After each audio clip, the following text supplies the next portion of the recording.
おはようございます。今日はまず気球が上がっている様子をバイクの写真とともに撮影するため朝食前に出発します。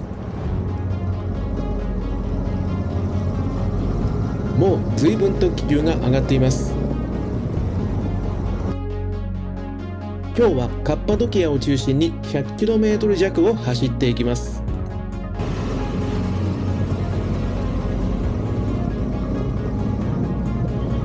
どこが良い撮影ポイントかっていうのはすでにいろいろと調べました。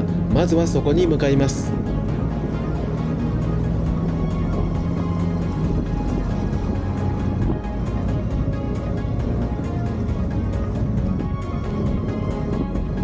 それにしてももう随分と気球が上がっています。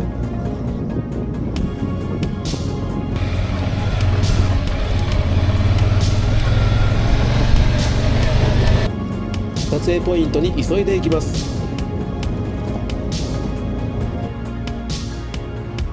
カッパドキアの空に気球が浮かび始めたのは1990年代のことです。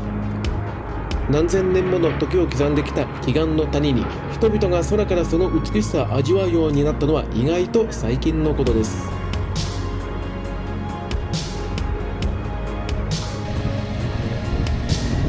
場所を移動してみたいと思います。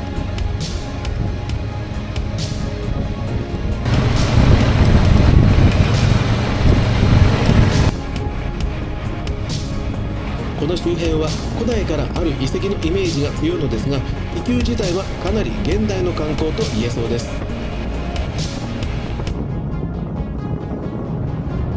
地形、風、気候が完璧に噛み合って世界的に有名な景色として成功した気球観光地は世界でも稀だと言ってもいいでしょう。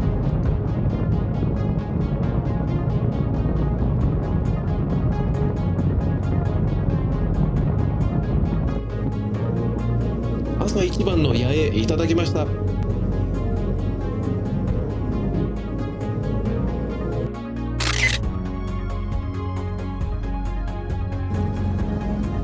さて、どの辺りで撮影しましょうか。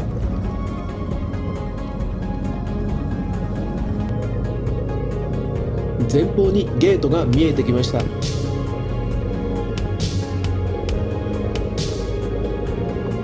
こちらで入場料を支払っていきます。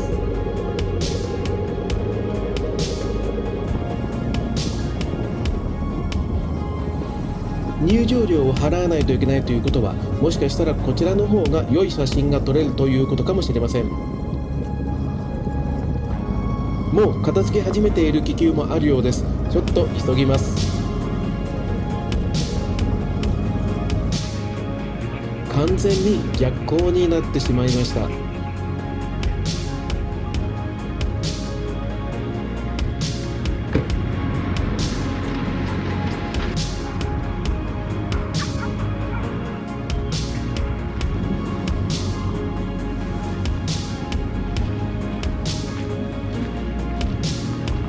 朝焼けの中を漂う無数の気球、とても幻想的な感じがします。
それではこれより一旦ホテルに戻ります。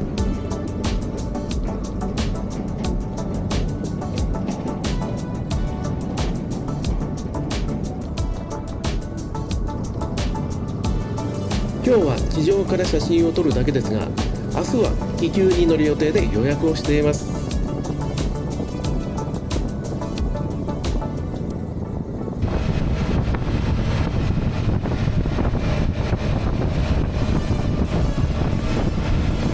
まだ飛ばしている気球もあるようですが、朝と比べると随分減りました。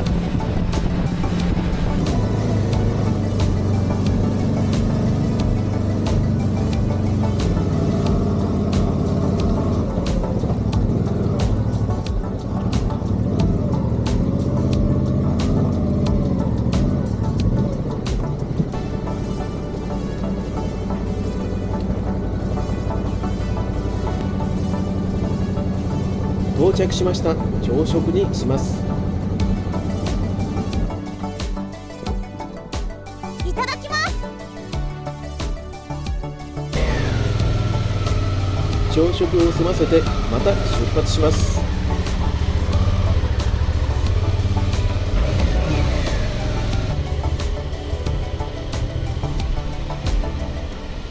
改めて今日も本当にいい天気です。このレンガ造りの道路、それほど昔でない時期に整備されたんだとは思いますが、とても素敵です。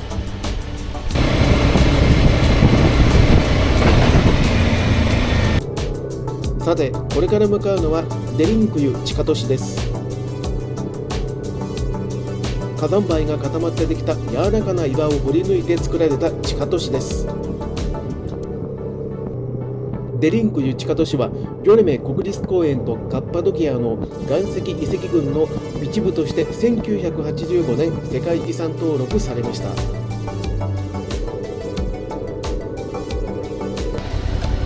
デリンクユ地下都市到着しました。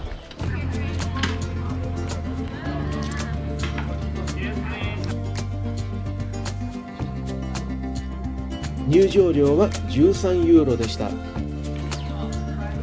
早速中に入ってみましょう。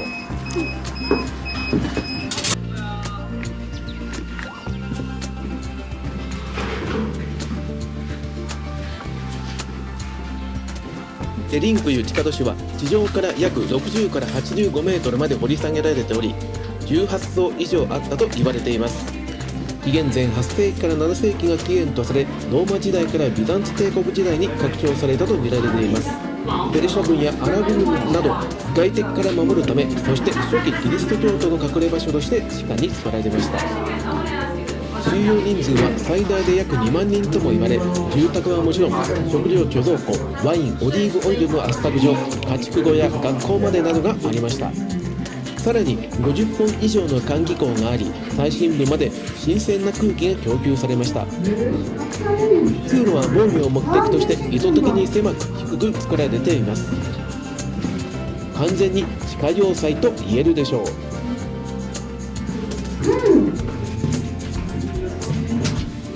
カッパドキアの岩は凝灰岩のため掘りやすく崩れにくいという特徴があります。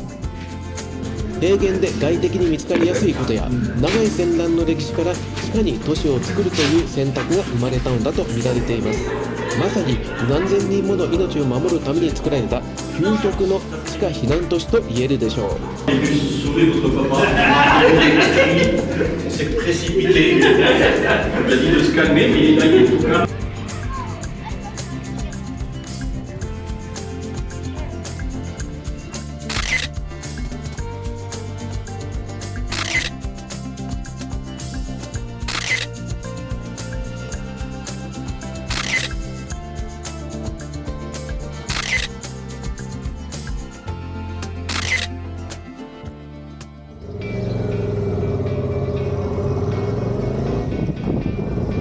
それでは次に向かいます。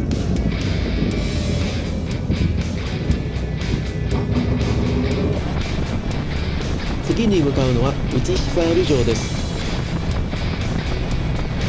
ウチヒサール城もギョレメ国立公園とカッパドキアの岩石遺跡群の一つとして1985年に世界遺産登録されています。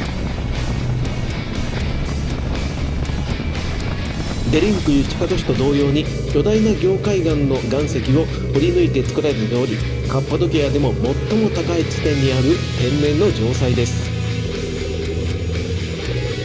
さて、どこに駐車しようかと思ったのですが、なんとなくバイクを止めるには危険そうな予感がしたので、別の場所に止めることにします。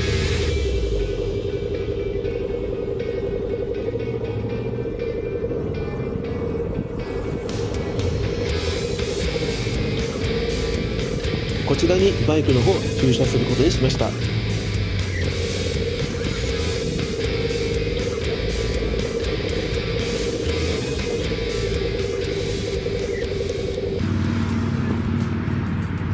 それでは早速歩いてみましょう。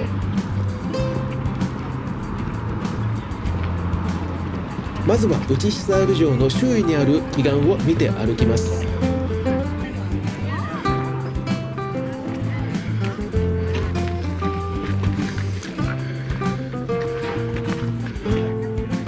この辺りは巨大な城岩を中心に奇岩や岩窟住居などが密集しています。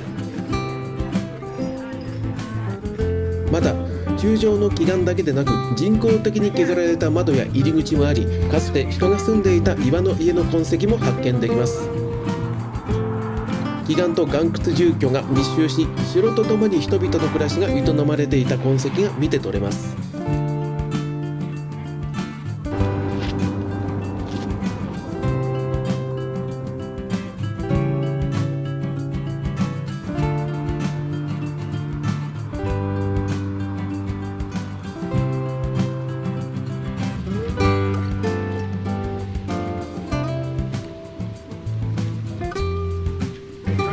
それではこれからいよいよウチヒサール城に入ります。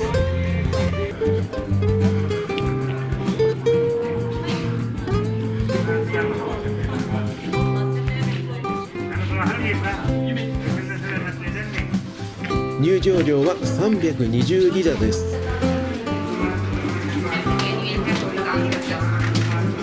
ウチヒサール城がいつ作られたのかはっきりとした年代は分かっていません。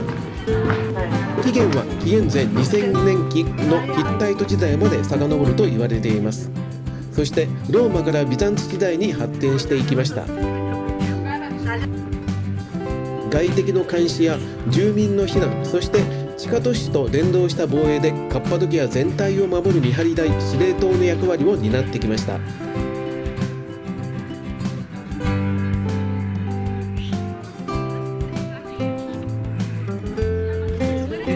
頂上にやってきました。こ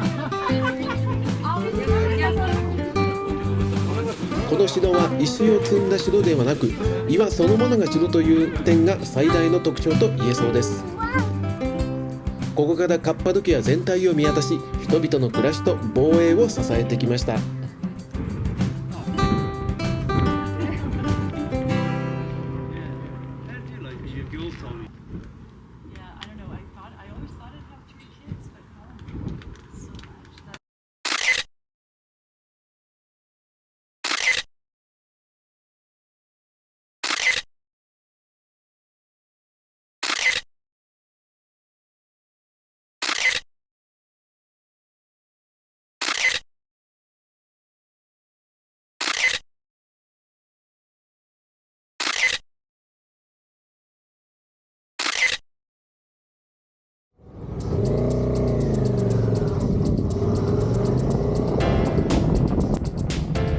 では本日最後の場所に立ち寄りたいと思います。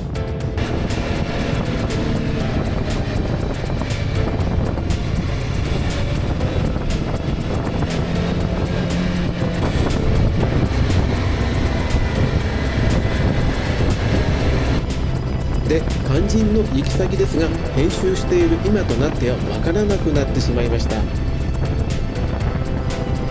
チャウシン近くでナビはパシャバーを登録していたのですが、 Google はどうやら全くデタラメな案内をしてくれたようです。通りで観光客がいなかった理由も分かりました。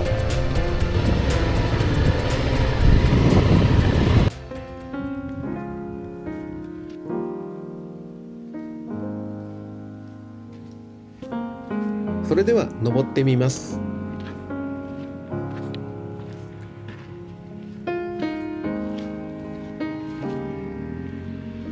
ローマ時代からたくさんの人たちがこの坂を登って生活をしていました。ここではどんな人たちが住んで、どんな生活を営んでいたんでしょうか。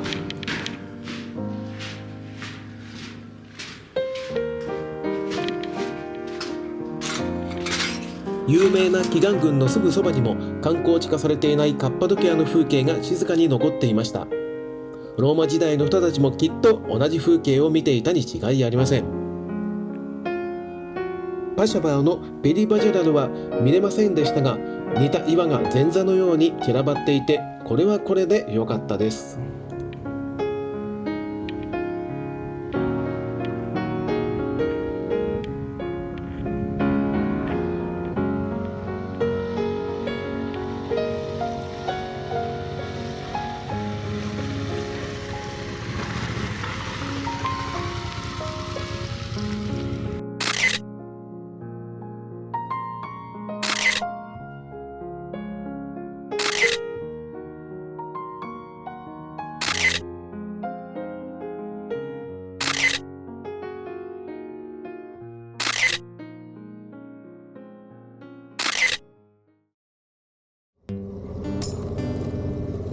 それではホテルに戻ります。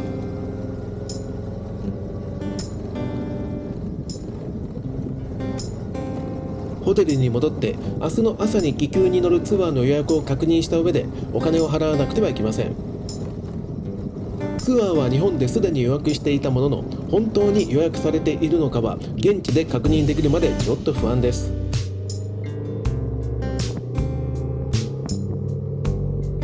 それにしても今日はたくさん歩きました。後で iPhone の歩数計を見てみたのですが、15,811歩でした。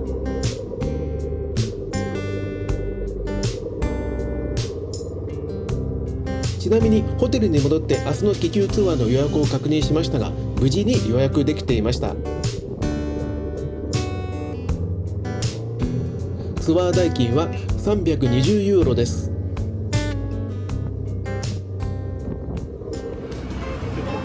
夕食はホテルの人おすすめのレストランにしました。ポッタリーケバブビーフにします。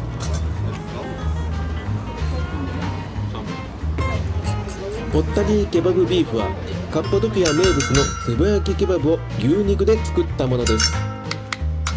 具材を素焼きの壺に入れて、壺の口をパン生地や粘土で完全密封、次にオーブンで数時間加熱します。そしてこの壺の口を割って開ける、その割る瞬間が名物です。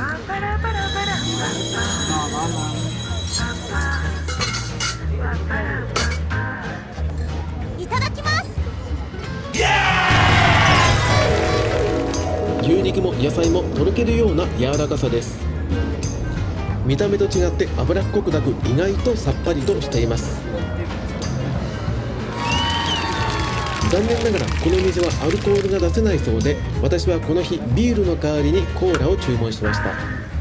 スタッフの方は皆陽気な方ばかりで、おすすめのレストランです。ところでこの日私が入店した時、隣に日本人の若いカップルが食事をされていました。私はいつものように軽く会釈をしつつこんにちはと言ったのですが、この男性は思いっきり嫌な顔をなさってそっぽを向かれてしまいました。海外を旅行すると稀にそんな方がいらっしゃいますが、ちょっと残念な出来事でした。ごちそうさまでした。実に美味しかったです。